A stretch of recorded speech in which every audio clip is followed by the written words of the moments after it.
मस्त जोक मारा रे, या हंस रे हलकट हंस.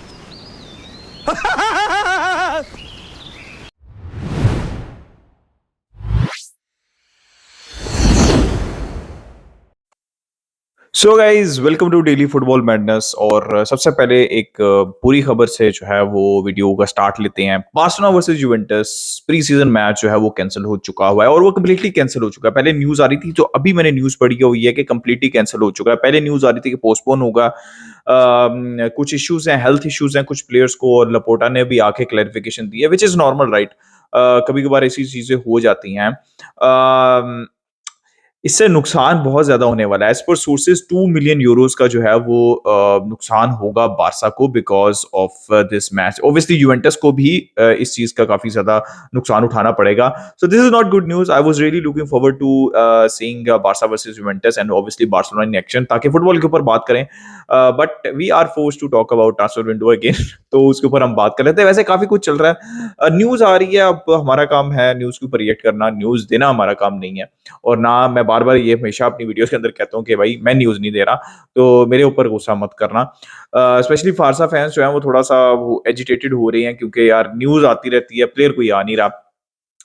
तो क्या न्यूज़ चल रही है लेटेस्ट बार्सा की? एम्बापे की तो न्यूज़ चल रही है, उसके ऊपर हम डिस्कशन करते हैं, लेकिन बार्सा की क्या लेटेस्ट न्यूज़ चल रही है यार?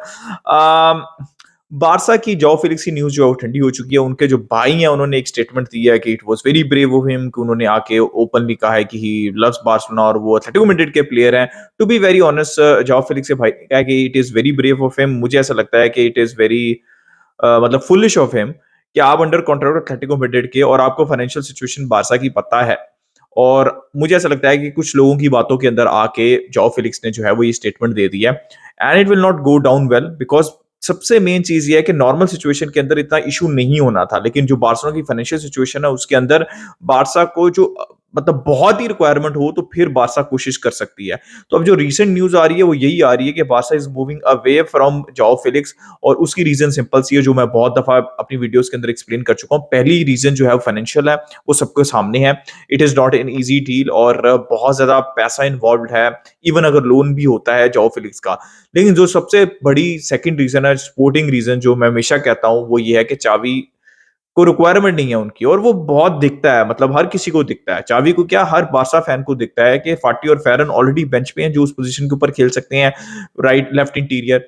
गावी और गुंडोगोन में से कोई एक खेलेंगे ऑलरेडी, और उन दोनों में से कोई एक बेंच के ऊपर ऑलरेडी बैठेंगे, तो फिर फेलिक्स की जाओ, फेलिक्स की जगह कहाँ बनेगी? मेरे हिसाब से तो फाटी और फेरन दोनों जाते हैं तो फिर फेलिक्स के बारे में आप सोच सकते हैं। उससे पहले तो आपको सोचना भी नहीं चाहिए और आपकी प्रायोरिटी भी नहीं है। और जाओ फेलिक्स मुझे उतना confident, he is a brilliant talent, लेकिन he is not a safe option, right?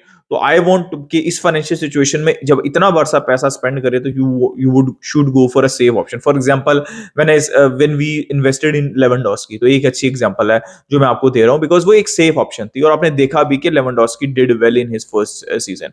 जाओ फेलिक्स फट सकते हैं और दूसरी साइड पे भी फट सकते हैं। अब जाओ फेलिक्स की न्यूज़ थोड़ी ठंडी हो रही है, बर्नार्डो की सिल्वा की न्यूज़ जो है वो दोबारा जो है वो आग पकड़ रही है।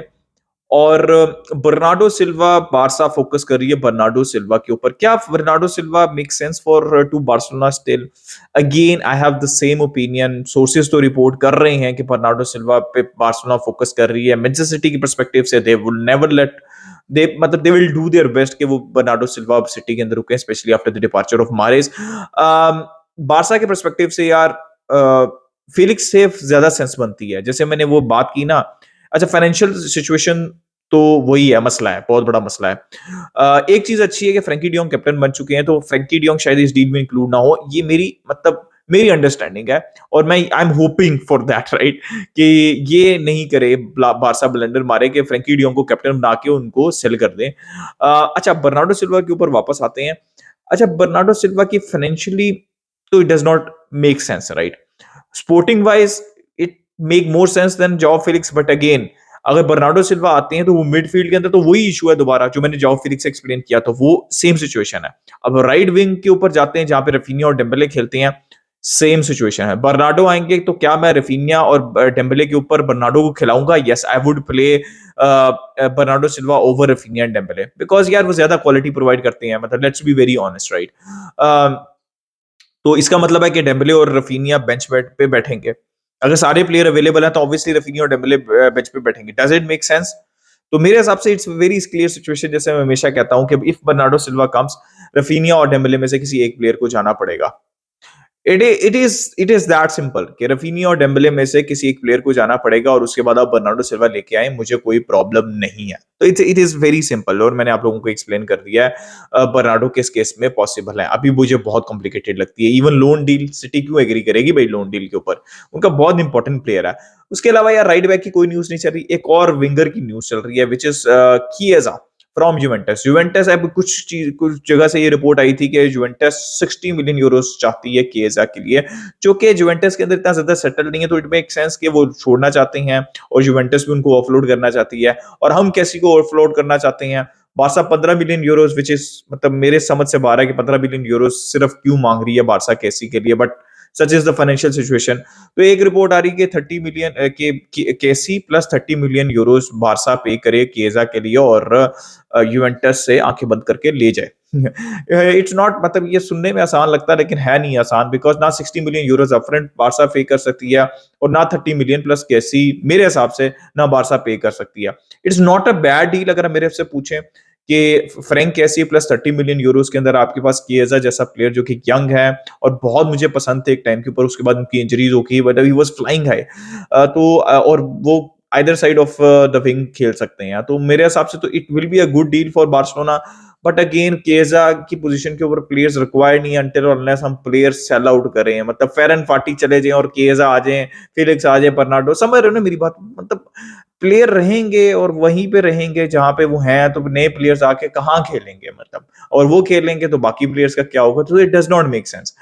सो गाइस, ये तो थी बारसा की न्यूज। कोई लेफ्ट बैक की, राइट बैक की न्यूज नहीं है, इसके अलावा और कोई न्यूज़ नहीं है बार्सा की, राइट? अब आ जाते हैं एम्बाप्पे और रियल मैड्रिड और पीएसजी के सागा के ऊपर। इट इज़ गेटिंग अगली, और जैसे मैंने आपको हर वीडियो के अंदर कहता था कि इट विल गेट मोर अगली। अब एज़ पर लेटेस्ट रिपोर्ट कुछ सोर्सेज़ रिपोर्ट कर रही हैं, फैब्रिज़ियो ने उसको थोड़ा डिनाई किया है। पहले कुछ सोर्सेज़ ये रिपोर्ट कर रहे थे कि चैंपियंस लीग स्क्वाड के अंदर भी इंक्लूड नहीं किया जाएगा किलियन एम्बाप्पे को। फैब्रिज़ियो ने उसको डिनाई किया और कि अभी थोड़ा-सा वेट किया जाएगा until the decision is made. वो ये अगस्त की डेडलाइन है मेरे ख्याल में। और यार it is very clear, PSG जो है वो चाहती है कि या वो एक्सटेंड करें या फिर वो चलते बने, ठीक है? और एम्बाप्पे अपना कॉन्ट्रैक्ट रन डाउन करना चाहते हैं, because it is was very clear, मैं आपको शुरू से बताता रहा हूं, और अब पीएसजी भी ये बड़ा ओपनली कह रही है कि एम्बाप्पे ने उनको बिट्रे किया और उन्होंने रियल मैड्रिड से ऑलरेडी फ्री के अंदर जाने का 2024 के अंदर एग्रीमेंट कर लिया हुआ है और वो उनके लिए एक्सेप्टेबल नहीं है। और ऑब्वियसली एम्बाप्पे यही चाहते हैं कि वो फ्री के अंदर जाएं, एक सीजन पूरा जो है वो पीएसजी में गुजारें, और ये एक्सेप्टेबल नहीं है पीएसजी को। और अब पीएसजी जो है वो ड्रास्टिक मेजर्स ले रहे हैं।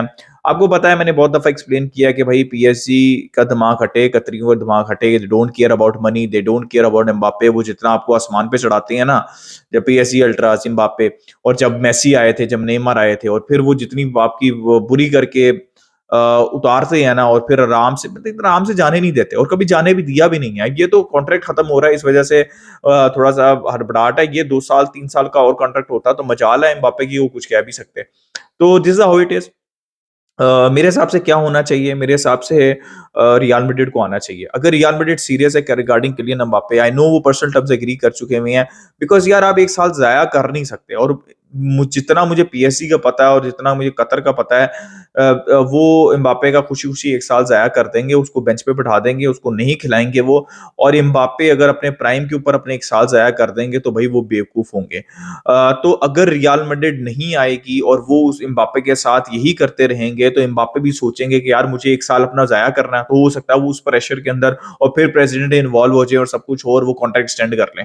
तो मुझे ऐसा लगता है कि रियल मैड्रिड को भी रिएक्ट करना चाहिए, और रियल मैड्रिड को अब पीएसजी भी बेचना चाहती है। आई नो वो इतना अच्छा आराम से नेगोशिएट नहीं करेंगे, लेकिन अगर उनको पता चल गया है ना, या पता चल जाएगा कि एम्बाप्पे नहीं रुकना चाहते किसी भी सूरत, तो फिर थोड़ा सा इजी हो जाएगा निगोशिएट करना पीएसजी से, बिकॉज उनको पैसे चाहिए और वो प्लेयर को ऑफलोड कर देंगे। तो रियल मैड्रिड जितना ज्यादा जल्दी रिएक्ट करेगी उतना बेहतर है मेरे हिसाब से, और वो अपफ्रंट फीस रिकवर हो जाती है। बट मेन इशू जो होगा वो सैलरी का हुआ, क्या पे कट लेंगे? बिकॉज अगर एम्बाप्पे आ जाते हैं ना, तो क्वेश्चन थोड़ा सा कम हो जाएगा रियल मैड्रिड के पास एफएफपी में, जो कि अच्छा खासा है उनके पास। उन्होंने बेलिंगम भी साइन किया, डोंट फॉरगेट दैट। तो लेट्स वेट एंड सी के क्या होता है। लेकिन यार सबसे ज्यादा ना इस टाइम जो गुस्से में होंगे ना, वो लुइस एनरिके होंगे। भाई मुझे लाके वो सोच रहा होगा बंदा कि यार मैं किधर आके फंस गया हूँ यार। इनके मसले नहीं खत्म हो रहे, प्री सीजन स्टार्ट हो गया हुआ है और वो सोचे होंगे कि यार एम्बाप्पे अगर रुकता है तो मेरे लिए अच्छी बात नहीं है। वो भी कहेंगे भाई, वो कहेंगे मैं क्यों उसको बेंच पे बिठाऊं। हो सकता है कि वो शुरू में ही छोड़ के चले जाएं। वो कहेंगे यार एम्बाप्पे, कतरी कह रहे होंगे या खलीफी कह रहे होंगे इसको बेंच पे बैठाओ, मुझे ये है इसने ना क्यों की। और लुइस एनरिके कह रहे होंगे भाई ये इंपॉर्टेंट प्लेयर है, वर्ल्ड क्लास प्लेयर है, मैं इसको खिलाऊंगा। मैं उसको क्या लगे लुइस एनरिके को, उसको तो चैंपियंस लीग जीतनी है, वरना तो उसका उसका क्या होता है मैनेजर्स के साथ आपको पता ही है ना। तो लुइस एनरिके के लिए भी कोई अच्छी सिचुएशन नहीं है, ये सॉर्ट आउट होनी बहुत जरूरी है और उसके लिए रियल मैड्रिड का बिड मारना बहुत जरूरी है। आई थिंक बेस्ट यही रहेगा सारी पार्टीज के लिए कि रियल मैड्रिड बिड मारे, जितनी भी है जैसी भी है। एक फॉर्मिडेबल बिड होनी चाहिए जो कि एक्सेप्टेबल हो पीएसजी के लिए भी और रियल मैड्रिड के लिए भी। और ये ऑपरेशन हो जाए, मैड्रिड के अंदर खेले एम्बाप्पे, जो कि वो हमेशा से चाहते थे। एम्बाप्पे, मैड्रिड को हमेशा एम्बाप्पे चाहिए थे और पीएसजी मूव ऑन करे और लुइस एनरिके को एक प्रॉपर प्रोजेक्ट दिया जाए, प्रॉपर प्लेयर्स दिए जाएं जिनके ऊपर वो रिलाई कर सकें। हो सकता है कि वो नेमार के राउंड टीम बना सकें। So guys, this was my opinion. अपना ओपिनियन दे कमेंट सेक्शन में, like subscribe share, keep enjoying football. Until next time, it's a goodbye from me, Visca Barça.